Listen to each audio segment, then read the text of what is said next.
না না, রবিবার হলেই শুধুমাত্র হাজব্যান্ড ল্যাদ খাবে না, আমিও ল্যাদ খেতে চাই। অন্তত মাসে একটা রবিবার তো বানতা হয়, কি বলো?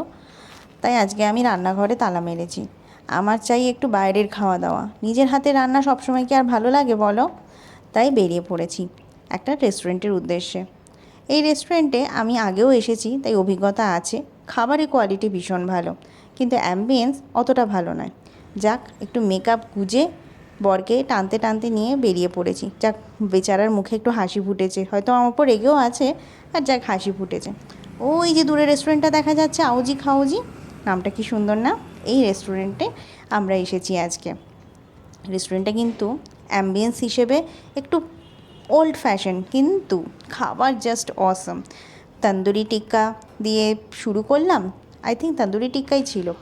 ওকে, আর এর স্পেশালিটি যেটা, সেটা হচ্ছে নানান ধরনের পরোটা, পুর ভরা পরোটা যেগুলো হয়, যেমন আলু পরাঠা, মেথি পরাঠা, পনির পরাঠা, এরকম অনেক আছে, এবং লিটারেলি দারুণ টেস্টি।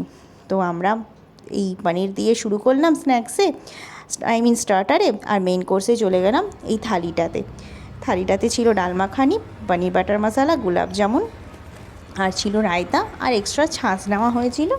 এই তারপর পাশেই ছিল বাবু মশাই বলে একটা দোকান, সেখান থেকে, সেটা অ্যাকচুয়ালি বাঙালি দোকান, তাই কিছু মিষ্টি আর কিছু জিনিস নিয়ে ফিরলাম বাড়ি।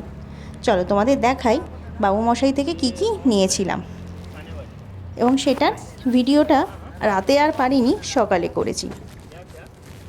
অটো করে আসার সময় এই প্যাকেটটা আমার কোলে ছিল, তো এই প্যাকেটের মধ্যে কিছু খাজানা ছিল, ছিল নয়, আছে।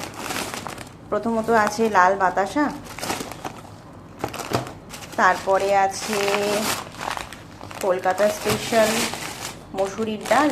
এই মসুরির ডালটা না, এখানে নর্মাল মসুরির ডাল পাওয়া যায়, বাট এটার টেস্ট সত্যিই আমার কলকাতার কথাই মনে করিয়ে দেয়। আর নিয়েছি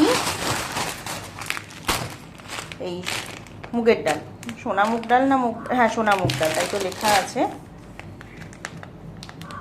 সোনা মুগ ডাল। তো এইগুলো নিয়ে এসেছি। তো মুগ ডাল আমি খুব একটা খাই না, বাট ইচ্ছা আছে একদিন খিচুড়ি বানানো, কিন্তু এই গরমে খিচুড়িটা কেমন যাবে জানি না। এনিওয়ে, এগুলো এখানকারই একটা দোকান আছে যেখানে এই বাঙালি জিনিসগুলো পাওয়া যায়। সাথে নিয়ে এসেছি মিষ্টি, সেগুলো আমি ফ্রিজেই আছে। মিষ্টি দই এনেছি, ক্ষীরকদম এনেছি, আর এনেছি হচ্ছে কি বলে একটা যেন, একটা হ্যাঁ নলেন গুড়ের একটা সন্দেশ এনেছি। সব ঠিক। ব্লগটা এখানেই শেষ করলাম, একটা ছোট্ট ব্লগ দিয়ে আমার এই পুনে শহরের চারপাশের কিছুটা অংশ তোমাদের সাথে শেয়ার করলাম। আবার যদি কোথাও যাই বা কিছু স্পেশাল তোমাদের সাথে অবশ্যই শেয়ার করব। আজকের মতন টাটা।